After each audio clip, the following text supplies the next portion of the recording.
Hello, welcome to One Africa Mission with your brother Dobia Ansanse. We're going to deal with this issue or concern that a brother sent us.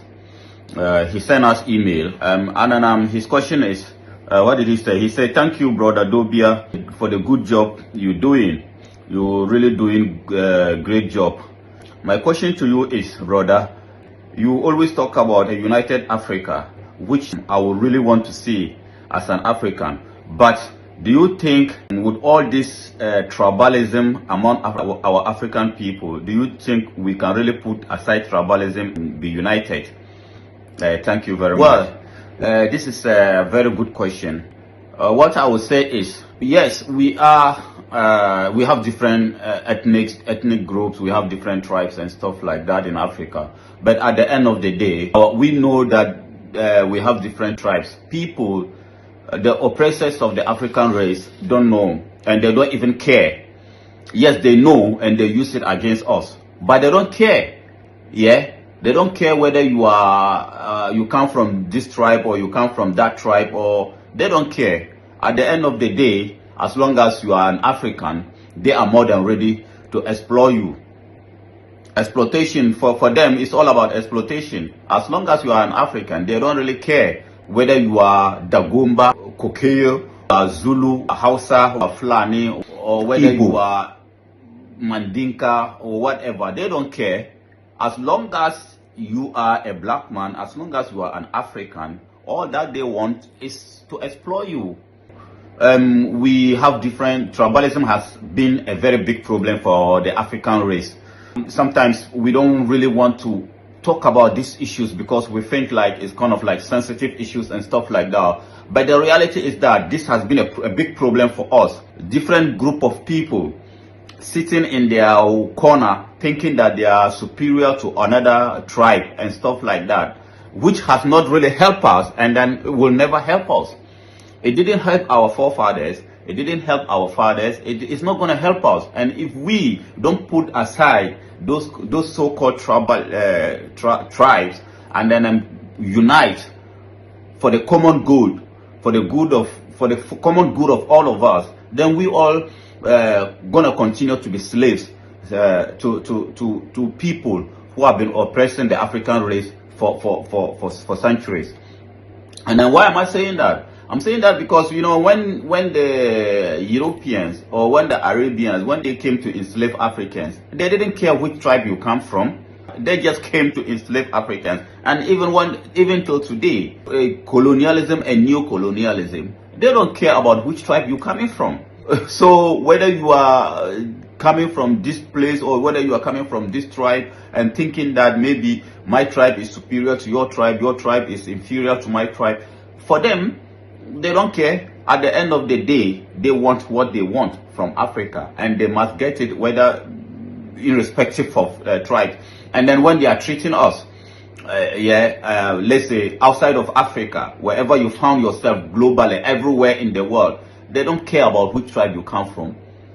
They don't care about your tribe. They will disrespect you and they will dehumanize you as long as you are a black man. So, brother, we really appreciate your email. Yeah, but I just want to play you this short video about a brother, and then please listen to it, and then tell me the inhuman treatment that he was getting from whoever or whoever was treating him like that. Did they care, or did they ask about which tribe he's coming from in Africa? So let's go and listen to what the brother has just said here. So I crossed into the European border through the Hungarian side, the Hungarian border with Ukraine. So I had to get a ticket from Hungary straight to Berlin. And then I had a valid ticket. The UN chapter says, hey, this countries respect human rights, so they'll give us a right of passage. Right? I get to Frankfurt, still on a train, and then the Bundespolice came in, they stopped our train, they were like, I don't know, 15, 20 of them with dogs. They stormed our train, they walked into my coach, said, do you have a ticket? I said, this is my ticket because I paid for my ticket. 100 and something. I still have the ticket in my bag. 100 and something euros. I said, okay. Do you have a right to enter Germany? I said, yes. The law says refugees from Ukraine are allowed to enter. That's what the law says. I bring out my ID, my passport, and my permanent resident in Ukraine. I show them. He nods his head. He goes, he talks to his superior, and then he comes back. And he says, I have to get off the train. I'm like, for what? He says, because I wasn't born in Ukraine. I was livid. I'm like, what does that mean? I wasn't born in Ukraine. I've lived in Ukraine so long. Why would you say because I wasn't born off the train, I should get off of the train? I have a valid ticket. Why should I get off the train? I didn't stow away on the train.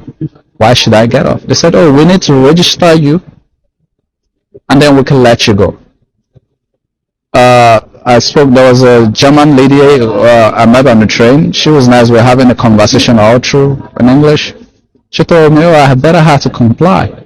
But they said because I wasn't born, I have to do this. I said, they are not doing this for the Ukrainians. I also have the same rights as a Ukrainian resident in Ukraine because I'm a permanent resident. So why are you doing this? They said, because we have to register you.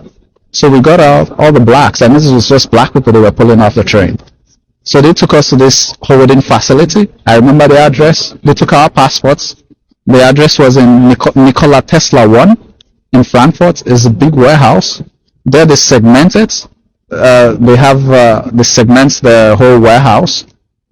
So they had to keep us out in the cold for like, I don't know, hours because there were lots of us. They said we had to take COVID swabs.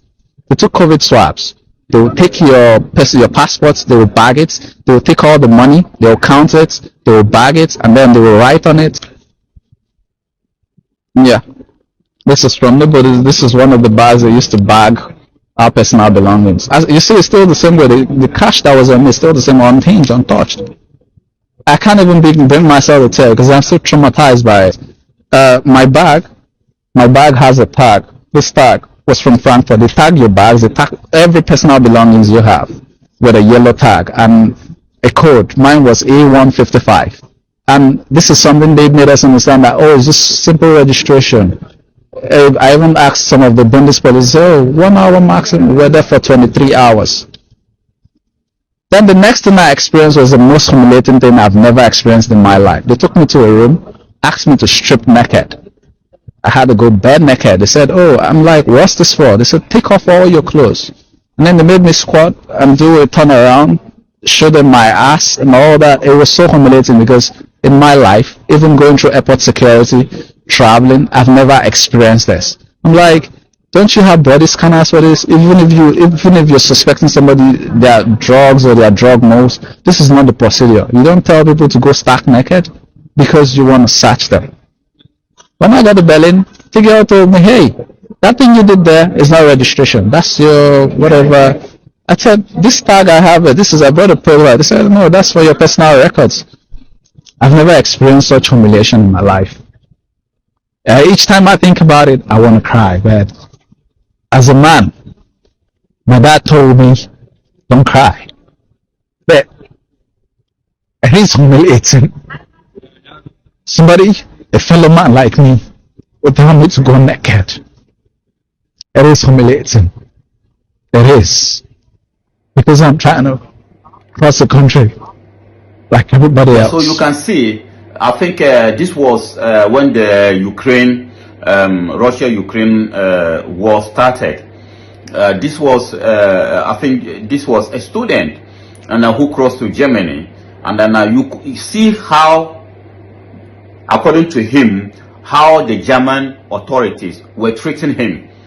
They were treating him like that because he's an African or because he's a black man. They don't care which tribe you come from. So if you don't put aside your tribe, your tribe, or our tribal differences, and then unite, for the common good of all of us, then we will continue to be treated like this brother, the way they treat him, everywhere we find ourselves, irrespective of your tribe. Because the people who are treating you like that, they don't care about which tribe you come from. The other day, when COVID-19 started, everybody, President Trump of all people, was calling it the Chinese virus. Yeah, And the Chinese, for some reason, started evicting Africans from their houses in China. See the kind of inhuman treatment they were treating the Africans. So if we, the new generation of Africans, we the youth, we have to wake up to the realization that irrespective of your tribe, whatever tribe you're coming from, yeah, it's still, Africa should still be your number one priority. We should still see ourselves as Africans, as brothers and sisters, because when our oppressors or the enemies of Africa, when they are coming to Africa, they don't care about what tribe, or when they meet you everywhere in the world, they don't care about which tribe you're coming from. They just see you as somebody that they can disrespect, somebody that they can treat in him. Look at what the brother said, the kind of treatment they were receiving. And it is not only him. Most African students, when the war in Ukraine started, look at how they were treating Africans. If an American found himself in a typical village in Ethiopia, he would be respected. Why? Because the American country, the country as America, the entity as that is called America, is respected.